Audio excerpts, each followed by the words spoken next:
रचनाकुंज कहानियों की दुनिया में आपका स्वागत है। रचनाकुंज कहानियों की दुनिया प्रस्तुत करता है डॉक्टर कृष्णकांत श्रीवास्तव की कहानी विक्रमादित्य का न्याय। एक बार राजा विक्रमादित्य की सभा में एक व्यापारी ने प्रवेश किया। राजा ने उसे देखा तो देखते ही उनके मन में विचार आया कि क्यों न इस व्यापारी का सब कुछ छीन लिया जाए। व्यापारी के जाने के बाद राजा ने सोचा, मैं प्रजा को हमेशा न्याय देता हूँ। आज मेरे मन में यह अन्यायपूर्ण विचार क्यों आ गया कि व्यापारी की संपत्ति छीन ली जाए और उसे संपत्ति विहीन कर दिया जाए। विक्रमादित्य ने अपने मंत्री से सवाल किया। मंत्री ने कहा, इस प्रश्न का सही जवाब मैं कुछ दिन बाद दे पाऊंगा। राजा ने मंत्री की बात सहर्ष स्वीकार कर ली। मंत्री विलक्षण बुद्धि का था। मंत्री इधर-उधर के सोच विचार में समय व्यर्थ न कर सीधा व्यापारी से मिलने पहुंचा। व्यापारी से दोस्ती करके उसने व्यापारी से पूछा, तुम्हारे दुखी व चिंतित होने का क्या कारण है? तुम तो भारी मुनाफे वाला चंदन का व्यापार करते हो। व्यापारी बोला, तुम्हारी नगरी सहित मैं कई नगरों में चंदन की गाड़ियां भरे फिर रहा हूँ, पर किसी भी नगर में इस बार चंदन की बिक्री नहीं हुई।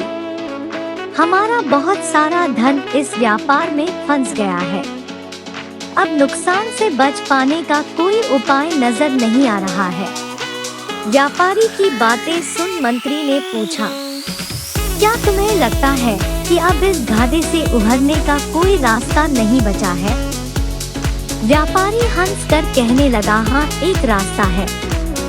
अगर राजा विक्रमादित्य की मृत्यु हो जाए तो उनके दाह संस्कार के लिए सारा चंदन बिक सकता है। मंत्री को राजा विक्रमादित्य के प्रश्न का उत्तर देने की सामग्री मिल चुकी थी। अगले दिन मंत्री ने व्यापारी को आदेश दिया कि तुम प्रतिदिन राजा का भोजन पकाने के लिए 50 किलो चंदन दे दिया करो और नगद पैसे उसी समय ले लिया करो। व्यापारी मंत्री के आदेश को सुनकर बड़ा खुश हुआ। वह अब मन ही मन राजा की लंबी उम्र होने की कामना करने लगा। कुछ दिनों बाद राजसभा चल रही थी। वह व्यापारी दोबारा राजा को वहां दिखाई दे गया तो राजा के मन में विचार आने लगा कि यह कितना आकर्षक व्यक्ति है, इसे क्यों ना पुरस्कार दिया जाए।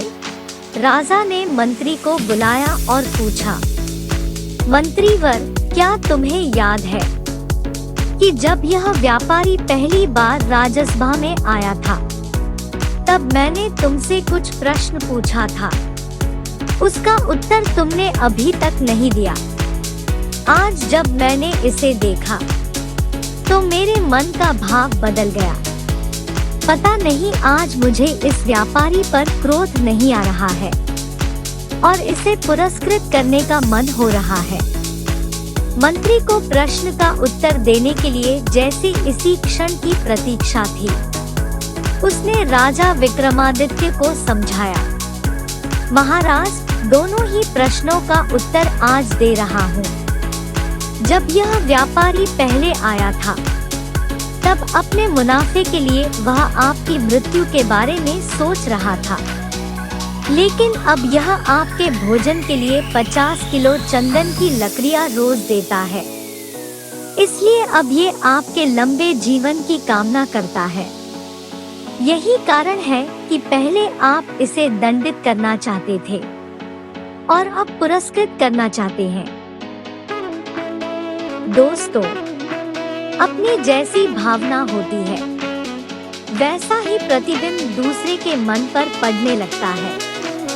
हम जैसा दूसरों के लिए मन में भाव रखते हैं वैसा ही भाव दूसरों के मन में हमारे प्रति हो जाता है।